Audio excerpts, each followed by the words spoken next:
Hello and welcome to a pretty dark and kind of disturbing video. If you're sensitive to things like sexual, emotional, and physical abuse, I would recommend not watching this video because that's what we'll be talking about today.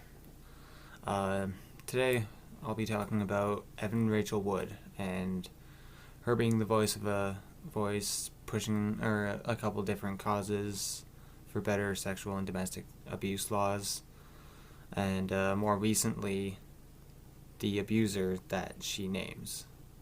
And the abuser she talks about in her testimonies is Marilyn Manson. So, let's dive in.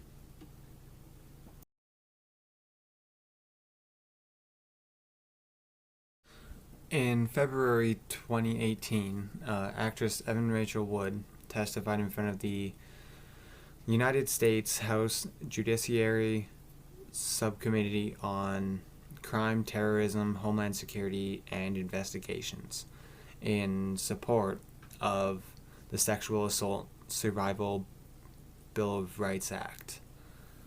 And then in 2019, she testified in front of the California Senate to help pass the Phoenix Act, which ended up extending the statute of limitations for domestic abuse crimes from 3 to 5 years.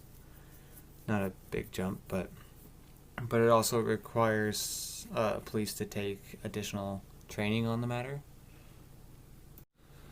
In her testimonies, she talks about the physical, emotional, and sexual abuse she endured from someone that she thought that she was in love with and that loved her. This included rape, physical restraining, torture, starvation, sleep deprivation, isolating her from her friends and family, death threats, gaslighting, and brainwashing. Throughout her testimony, she never named her abuser, and she stated that she was still scared of him up to that day. But some of the information she did talk about got some people digging, and soon rumors started to surface about who her abuser is or was. And the name of her abuser that came up was Marilyn Manson. Edwins Generation actually has a great video putting all of this together, and I'll link it in the description because it's really, really well done, and it was actually put out before she publicly named him. But yeah, after a while of it being a rumor that it was Manson, she ended up posting a statement on her Instagram page.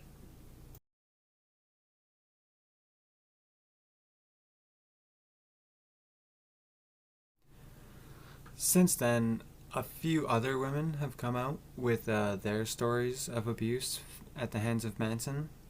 I'm not going to go through all of them in this video, but Tehmimi has a great video where she goes through a bunch of them, which I'll also link below.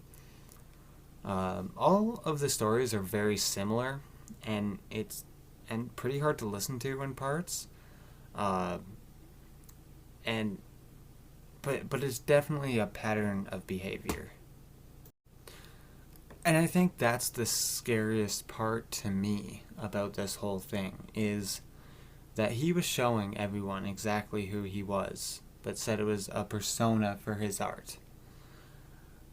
But now we kind of see through it, and it makes me look at other personas of music artists and even YouTubers that I watch, and I can't help but wonder who else is telling us that they're a monster, but everyone just thinks it's a persona.